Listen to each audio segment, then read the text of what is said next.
That call from an insurance adjuster, they're not calling to check on you. They're calling to find one reason to deny your claim. They are trained, but you can be prepared. I'm going to give you the 5 questions that they don't want you to ask.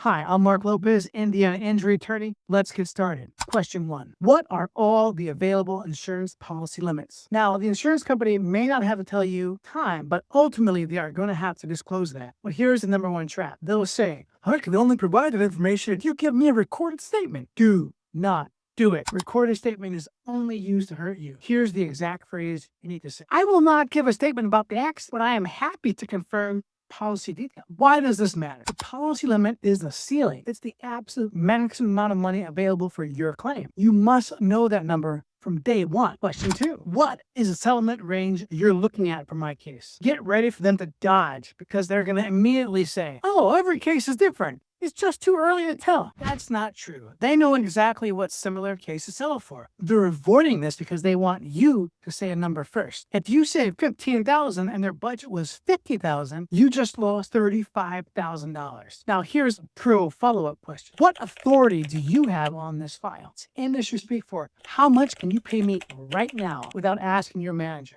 Puts the pressure back on them. Question 3. How do you calculate the value for pain and suffering on claims like mine? This is the one they really hate. You're going to hear one answer. But computer, they'll say, our system just calculates the value. It's a black box. They feed in your medical bills and it spits out a tiny number. It's designed to minimize what you're owed. This pain and suffering component is the single biggest area of dispute, and it's where an experienced attorney adds the most value by fighting that box. Question 4, and this one is simple. When you make an offer, will you put it in writing? Adjusters love to talk on the phone. They'll float a number. They'll say, I think I can get you $5,000. This is not a real offer. It's a fishing tactic to see how you react. If it's not an email, it doesn't exist. The response should be, that's great. Please email me that offer right now. This locks them in and creates a paper trail. And finally, the most important question of all, question 5, is this full and final settlement? The answer is always yes. When you accept their check, you will sign a legal document called a release. This document says that you can never,